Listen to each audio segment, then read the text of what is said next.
اس وقت بارشوں کے بعد کراچی اور پورے سندھ میں جو صورتحال ہے اس میں مچھروں کی بہتات ہے، جس کی وجہ سے دو خاص امراض لائک ڈینگی اور ملیریا پھیلنے کے چانسز ہیں۔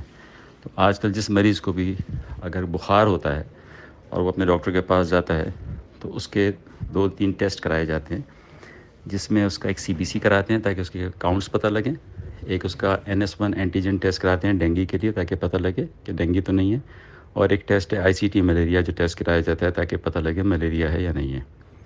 سندھ ہیلتھ کے کمیشن نے الحمدللہ ان ٹیسٹوں کے پرائس کم کرا دیے ہیں تاکہ پبلک پر اس کا بوجھ نہ آئے۔ اب آتے ہیں اس کی مینجمنٹ کی طرف۔ اس کی مینجمنٹ زیادہ تر کیسز میں گھر پہ آرام کے ساتھ کی جا سکتی ہے، کیونکہ اس میں ہمیں سب سے زیادہ خیال یہ رکھنا پڑتا ہے کہ ڈینگی میں ہماری جو چھوٹی چھوٹی خون کی نالیاں ہوتی ہیں ان کے سوراخ بڑے ہو جاتے ہیں اور اس سے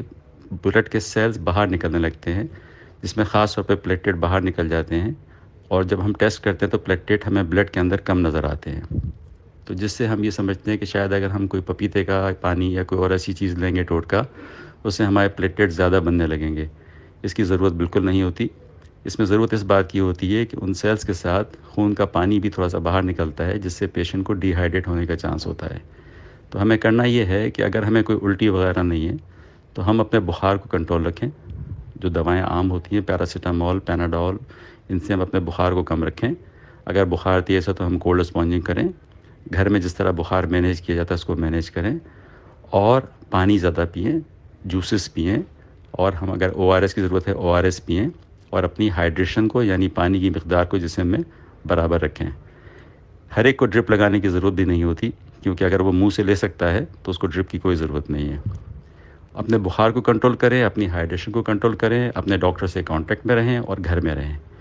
اور اس کے بعد اپنے آپ کو کوشش کریں کہ روز یا ایک دن چھوڑ کر depending on the doctors advice اپنے پلیٹلیٹ کاؤنٹ ریپیٹ کرتے رہیں، تاکہ ہمیں یہ پتہ پڑے کہ ڈیزیز کی پروگریس کیسی ہے۔ اس کی کوئی دوائی نہیں ہے خاص جو کہ کسی اسپتال میں دی جائے گی۔ اب میڈیا پہ جو ہائپ ہے اس کے پینک میں لوگ یہ سمجھ رہے ہیں کہ ڈینگی ہونے کا مطلب ہے اسپتال پہنچ جاؤ۔